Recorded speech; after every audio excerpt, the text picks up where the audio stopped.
Speaking of cute little electric vehicles, there's a company that you may have heard of called Lime. Lime does scooters and bikes and all kinds of things.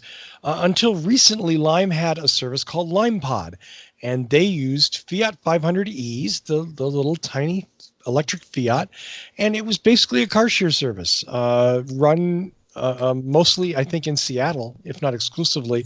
And they had several hundred cars there that, like their scooters, just kind of people found them. Oh, hey, I'd like to rent this on the phone, rent it out. Boom. It was like $1 to get in, I think 40 cents a mile.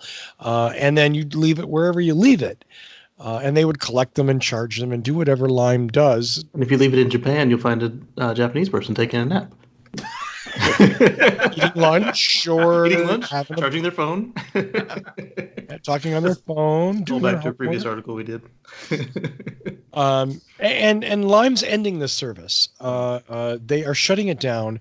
They did say that more than 18,000 people took more than 200,000 trips in LimePods, but it just didn't work for them.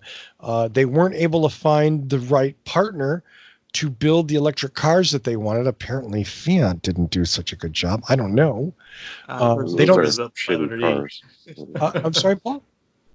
They're shitty cars. I mean, they're fun to drive, but their build quality is really bad. Yeah, I've heard some stories about. So you couple that with different people using the car, trashing them. Yeah, it barely holds up to one person, let alone 20. Yeah, and that's you know what I mean. This is the thing we saw. I mean, there's a company called Canoe that did a debut yesterday with their kind of very boxy, very Apple-looking van kind of thing that who knows what it's going to do, but apparently it's just going to roam the streets and pick people up and take them places. A bus. Sort of, except it's a really dumb bus because of the way the seat. But again, the problem, and this goes back to this Elon's fever dream of having 1 million Tesla taxis out there working while you're sleeping, which is, again, think about the last time you were in a gas station toilet or you were on a bus, and do you want that to happen to your car? I'm going to share a screenshot. We've talked about this before on the show. Yeah. In Vancouver, BC, they have a service called evo.ca, which is a car share, leave it wherever you want, pick it up wherever you want. It is extremely popular. They have, let's see, switch the screen. How do we do this? So I'm trying to figure this out again. Anyway, they have minimize another icon for your picture. Minimize this one. Yeah, minimize it and pull up your. There we go. There you go. You see it? So that's the city of Vancouver. All these little things with like a 3 has got 3 cars at that location. They're all over the city. I think they're up to like 1,500 cars. They standardize on a Prius C, which is not an electric car, but it's a very efficient hybrid. Every single car has a bike rack and ski rack on the top. So if you want to take a mountain trip to do some recreation, you can.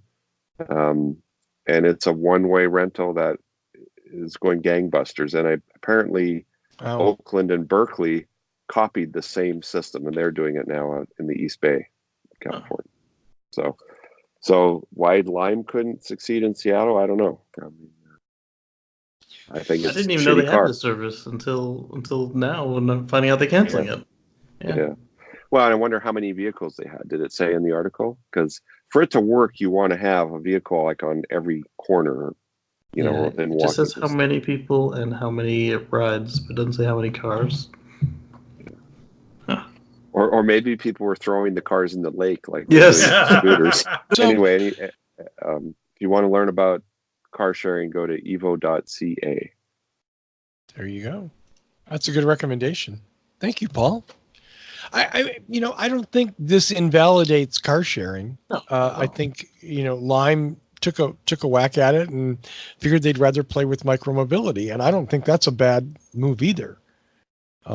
Certainly lower cost of vehicles, easier to deploy and maintain, all of that. So, if you're making money there, why mess with cars? Let somebody else do that. Yeah.